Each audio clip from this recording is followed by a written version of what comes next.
I would imagine that many of you never liked maths at school. Come to that, there weren't that many subjects that I liked.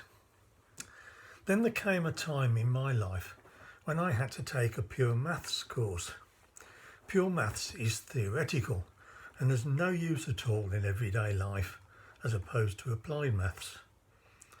But I found that I was quite surprised at the pleasure it gave me to see numbers fall into place, forming patterns as they did so. It was a bit like playing a big fruit machine. Now the thing about maths is that it is a human invention, unlike the sciences which we can see all around us in God's creation. It was probably started as a way for farmers to keep a track of how many sheep they owned and to give them something to do when they had insomnia. It is based on numbers and what you do with them. But the thing is that for it to make any sense at all, you have to be able to do everything, adding, subtracting and so on, to every set of numbers, positive and negative. Now that works until you come to the square root of a negative number, which is impossible because there's no way to recreate the original number. You'll have to take my word for it, because the explanation would probably send you into a quiet, dark room to recover. So man, it probably was a man because a woman would have been more sensible, invented the imaginary number. Now we have real numbers and imaginary numbers. And if we take the square root of the latter, we get solutions consisting of both. These can be plotted on a graph, real numbers up one side and imaginary numbers the other way. And then, when you join all these points together, you end up with the shape of a conch shell. So man, who thought he was being ever so clever, inventing a method of counting sheep so he could go to sleep, was not so clever after all, because God had beaten him to it. It's a bit like the Tower of Babel.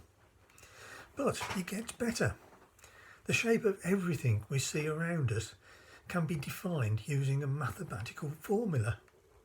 The most common way we see this, although we may not realise it, is in computer games and TV shows and magazines which we play, watch and read. It's all CGI, computer generated imagery. Computers run on mathematics, starting with a simple square x by y. I know it should be x by x, but I'm trying to keep it simple.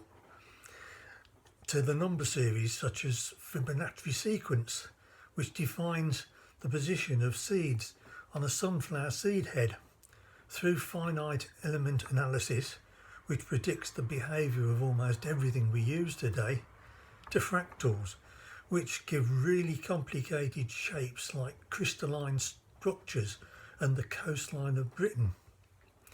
We can even predict the weather with the chaos theory.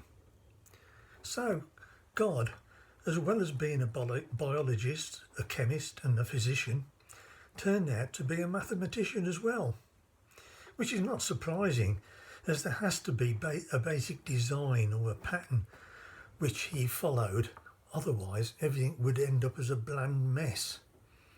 Okay, so now I've shown that God is in even the things that man thought he owned. What can I do next? Particle physics? Einstein? There's nowhere that God has not been to first.